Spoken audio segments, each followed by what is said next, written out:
Eu fui ver o filme ontem, O Diabo Veste Prada, e sempre quando eu vou ver um filme, eu sempre fico pensando como aquilo pode melhorar minha vida, qual o insight que eu posso tirar dali, o que eu posso tirar para o meu desenvolvimento pessoal. E durante o filme tem uma cena logo no começo, onde a Miranda e o Nigel estão chegando num evento, e ela sorridente, fazendo uma postura de modelo, caras e bocas, o Nigel também, os dois muito bem apresentados, extremamente bem vestidos, e eles começam a ter uma conversa dura sobre um evento negativo que afetava a imagem da Miranda.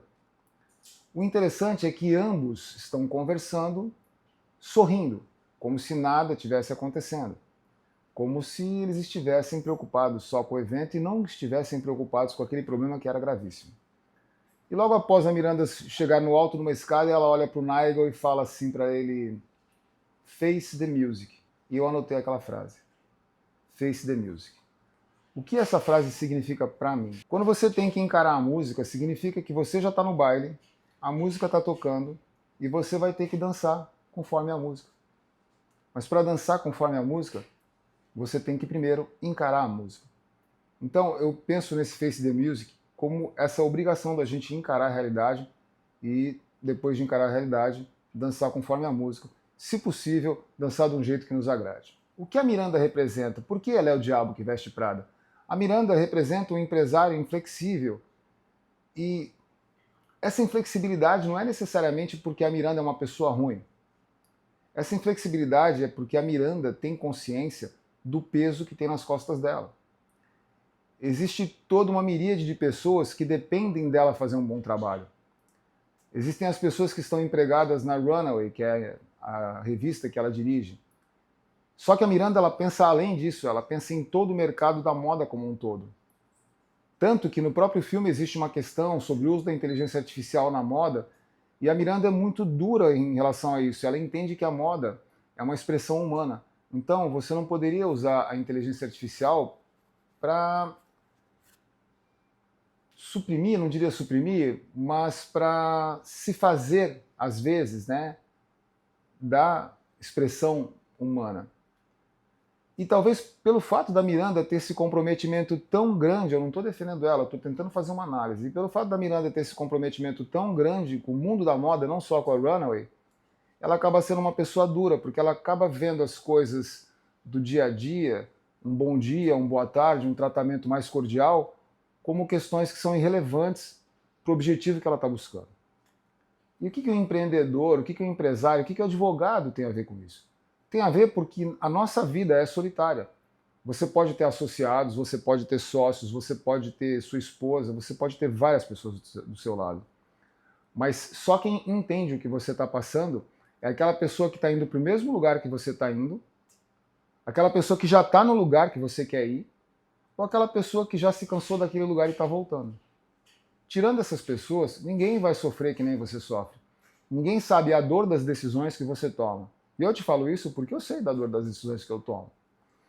Então, você olha para Miranda e ela, apesar de ser uma pessoa dura, você percebe nela o isolamento do empresário, você percebe a fragilidade, porque apesar da gente ter que demonstrar força toda hora, apesar da gente ter que falar coisas duras entre nós, sorrindo, né, sabendo que uma hora a gente vai ter que encarar a música, a gente tem que fazer isso com tranquilidade, com naturalidade, sem deixar que ninguém que está ao nosso lado perceba a real situação que estamos passando ou que o mercado que a gente está inserido está passando.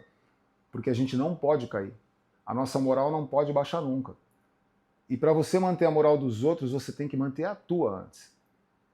Então, eu fico imaginando, o diabo de fato veste Prada, porque às vezes a gente tem que ser um pouco inflexível e a gente tem que passar uma imagem que não é a imagem nossa, não é o que nosso coração deseja, mas é que a gente entende às vezes que a dureza é necessária para a gente manter o bem-estar de pessoas que estão ao nosso lado. A gente sabe quantas pessoas a gente é responsável.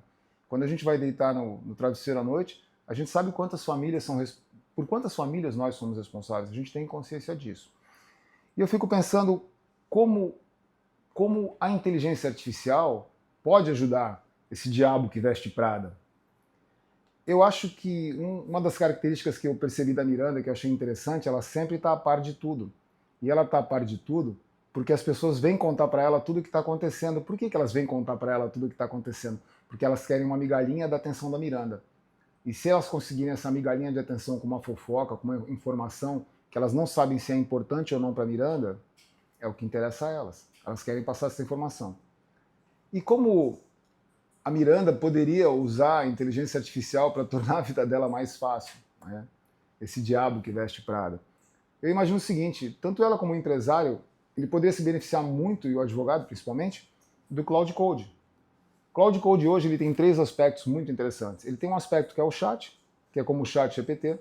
Ele tem um outro aspecto, uma outra faceta dele que é o cowork. Ele tem uma terceira faceta dele que é o code. Cada uma especializada para uma atividade. No chat você ainda mantém uma certa memória. No cowork essa memória é um pouco menor e no code é menor ainda. Ele trabalha só com determinadas instruções e se você trabalhar com ele no computador, aquelas informações que você trabalhou com ele no computador, você só vai conseguir levar para o outro se você subir no GitHub ou se você gravar em algum arquivo.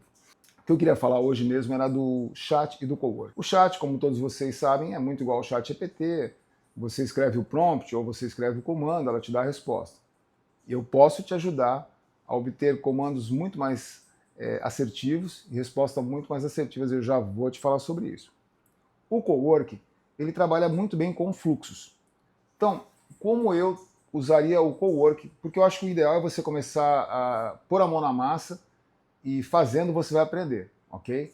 Você estudando é uma coisa, você estudando e fazendo eu acho que é outra. Então tem que pôr a mão na massa. Entra no Cloud Cowork, baixa ele no teu computador, entra no Cowork, faz as conexões com o Gmail, por exemplo, e com o Google Calendar. Ele tem lá as conexões, são fáceis de fazer, não é difícil, tá? Vai ser muito simples você conectar ele. Conecta ele com o teu e-mail e conecta ele com o teu calendário. E uma coisa que você pode fazer que já vai te adiantar um pouco a vida é pedir para ele olhar os teus e-mails dos últimos 10 dias e verificar se você deixou alguma coisa para trás. Por que não, já que você vai verificar os seus e-mails dos últimos 10 dias, aproveita e verifica quais são aqueles e-mails que você está recebendo que só estão te incomodando, que não tem ação nenhuma que você possa ter, e-mails que você possa delegar para alguém e e-mails que você possa simplesmente não receber mais, né? Você pode deixar de assinar alguma lista que está te incomodando. O Cloud Cowork, ele pode te ajudar muito com isso. Inclusive, o Cloud Cowork, ele tem uma skill chamada Zero Inbox, ou seja, você zerar a tua caixa de entrada do e-mail. Eu sugiro que você dê uma olhadinha lá e veja como ela funciona e teste ela. Vai testando. Aproveita que você já está mexendo no teu e-mail, pede para o Cloud analisar o teu calendário, né? No caso o Google Calendar, seria melhor que você tivesse essas informações lá. E pede para ele ver quais são os teus compromissos das tuas próximas 2 semanas. Verifica se tem alguma informação cruzada entre um e-mail que você recebeu, e um compromisso que você vai ter futuramente para você se organizar. Só isso aí já vai te economizar seguramente 1 hora de trabalho. Beleza? Então faz isso, testa o Cloud Cowork, ok? Vou dar uma dica. O que eu gosto de fazer no chat do Cloud? Geralmente eu escrevo prompt, eu gosto muito de escrever prompt. Vocês sabem que eu não gosto desse negócio de prompt pré-fabricado. Eu acho que isso é muito bom para você analisar como foi feito. Mas se você ficar preso a prompts que os outros criaram, você está usando uma muleta, cara. Porque para você crescer na inteligência artificial, e presta atenção, você não tem a opção de aprender ou não aprender inteligência artificial. Você tem a opção de usar a inteligência artificial ou sair do mercado, seja qual mercado você tiver, tá? Estou sendo bem franco com você. Não é opção inteligência artificial. Ou você está dentro ou você não está. O jogo é esse hoje. Então, o que eu acho interessante você fazer? Quando você escrever um prompt no Cloud Chat, faz o seguinte. Nesse mesmo prompt que você escreveu, logo depois, peça para a Cloud reescrever o seu prompt. É só você escrever lá, Cloud, analise esse meu prompt e reescreva ele de uma forma que você entende mais coerente, mais assertiva e que seja mais eficiente. Lembra? Eficiente. E explica para ele o que é eficiência para você. Fala para ele que eficiência para você é o máximo de resultado com o mínimo de esforço. E quando a gente fala o máximo de resultado com o mínimo de esforço em inteligência artificial, a gente está falando necessariamente em gasto de tokens. Então, peça para ele gastar o mínimo de tokens possíveis. É muito fácil você queimar token no cloud, hein? É muito fácil. Eu já estou com uma assinatura maior e mesmo assim eu consigo tomar uns tokens do Cloud Code que ele manda eu esperar 1 hora até renovar meus tokens. Mas enfim, faça isso que ele já vai pegar a tua informação, o teu prompt, e vai te entregar um prompt melhor do que aquele que você escreveu. Ok, se você fizer isso, você vai avançar bastante. Mas a gente pode avançar um pouco mais. Por que você não aproveita e pede para ele analisar o teu prompt e verificar no teu prompt o que está bom, o que está ruim e o que pode melhorar? E por quê? Ok? Aí ele vai pegar teu prompt, ele vai analisar teu prompt, ele vai analisar as tuas falhas, ele vai dizer o que você fez que está legal, ele vai dizer o que você fez que é bobeira, se tiver muita redundância ele vai te avisar, e ele vai te dizer o que pode melhorar. Só isso já gerou para você uma aula sobre prompt em Cloud GPT, e ele vai gerar isso para você. Eu sou um cara que eu sou focado absurdamente em eficiência. Eu odeio retrabalho. Então, já que eu estou escrevendo um prompt para o Cloud, e já que eu pedi para ele melhorar meu prompt, e já que eu pedi para ele me explicar como aquele meu prompt pode melhorar, ele vai me trazer uma resposta e essa resposta vai ser uma aula. Então, eu sempre peço para o Cloud fazer um log, um registro de toda a nossa conversa. Eu falo para ele, ó, toda a conversa que a gente teve, eu já deixo isso inserido na memória dele, na memória principal dele, então toda a conversa que eu tenho com ele faz isso. Ele me pergunta, Marcos, a gente encerrou esse assunto? Aí eu falo, sim. Se eu falar que eu encerrei o assunto, ele gera um log de toda a conversa com todo o conhecimento que foi discutido naquela conversa. E eu pego esse log, geralmente eu gravo no Notion e também gravo no Obsidian. Eu posso falar mais sobre isso numa próxima aula. Se vocês quiserem, é só dar um clique aí embaixo, fala que vocês querem saber sobre esse assunto, que eu gravo um vídeo explicando certinho para vocês como é que faz isso, ok? Beleza. Então eu fiz o log. Aí depois que eu fiz o log, o que eu falo? Já que eu cheguei até aqui, por que eu não peço para o Cloud me ensinar a ensinar outras pessoas exatamente o que eu aprendi? Então, eu peço para o Cloud explicar aquele assunto para uma pessoa de 15 anos de idade, para tornar aquele assunto bem simples e didático, para eu poder explicar para os outros. E aí eu parto de uma base que eu imagino que todo mundo tenha, e aí eu vou aprofundando e melhorando o conhecimento dos outros, com base naquele conhecimento inicial que eu tive. Então, eu peço para o Cloud gerar um material educativo para o meu escritório.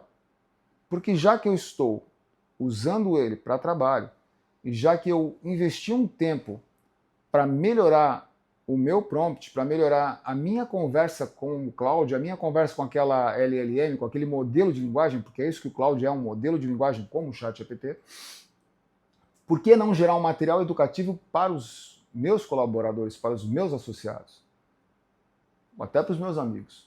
Por que eu não posso fazer isso? Então eu faço isso. Eu gero esse material, gero um material base, peço para o Cloud colocar esse material num nível de compreensão de 16, 15 anos de idade, né? E aí ele gera esse material. E depois que ele gera esse material, o que eu faço? Eu estudo esse material. E depois de estudar esse material, eu dou uma aula sobre esse material que eu estudei. Quando eu estou dando uma aula para os meus colaboradores e associados sobre esse material que eu estudei, na verdade eu estou estudando.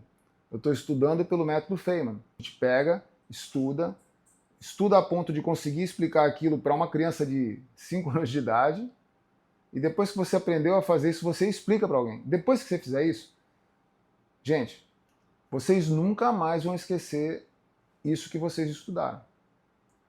E veja, olha a riqueza do material que vocês geram. De uma simples pergunta, vocês saem com material para a empresa de vocês ou para o escritório de advocacia de vocês, e esse conhecimento é de vocês. Você aumentou o conhecimento da tua equipe. Esse conhecimento da tua equipe vai te gerar recursos, vai te gerar renda, vai te gerar frutos. Porque uma equipe que tem um conhecimento maior, ainda mais sobre inteligência artificial, é uma equipe que vai gerar muito mais resultado. E se você gera mais resultado com menos esforço, você está sendo muito mais eficiente. Então eu costumo fazer assim. E eu acho que é um modelo interessante de trabalho e eu estou dividindo com vocês. Se de repente pode ser útil, pode fazer sentido para alguém. Se vocês têm dúvida em alguma coisa, se vocês acham que outros modelos poderiam ser melhores, a gente pode conversar sobre eles aqui. Eu acho que é importante você ter um framework e seguir um framework. Se você seguir essa linha de raciocínio, você além de gerar material para a tua equipe, você vai também gerar cultura na tua empresa. Eu gosto de falar empresa porque eu imagino que todo escritório de advocacia tem que ser uma empresa. Se você é advogado e você não é uma empresa, meu amigo, minha amiga, por favor, repense isso, porque o futuro está chegando. E a IA está fazendo o futuro chegar muito mais rápido. E vai ficar muito difícil para você se você não virar essa chave, tá? Falo de coração. Muita gente na advocacia vai se perder. Eu sou um cara que eu conheço a advocacia desde a época da máquina de escrever. Quando eu comecei a advogar, a gente fazia as petições datilografadas. Quando surgiu o computador, eu vi muito colega sair do mercado. Quando surgiu o certificado digital e o processo eletrônico, outra leva de colegas saíram do mercado de trabalho. Eu já vi o filme da advocacia passando por mudanças várias vezes. Eu já vi o filme da máquina de escrever indo para computador. Já vi a máquina de certificado digital. Eu já vi um monte de advogados sair do mercado de trabalho. E não tenho dúvida, isso vai acontecer de novo. Com a inteligência artificial, eu estimo que uma grande parte dos advogados, principalmente pessoas da minha idade, 50, 40 anos, muita gente vai perder mercado. Muita gente não vai mais entender o que está acontecendo aí no mundo, entendeu? E se você não estiver entendendo o que está acontecendo à tua volta, a chance de tu ficar obsoleto é altíssima. E advogado obsoleto não é contratado por ninguém. Enfim, isso nos remete à nossa pergunta original. O diabo veste Prada, mas será que já está usando inteligência artificial?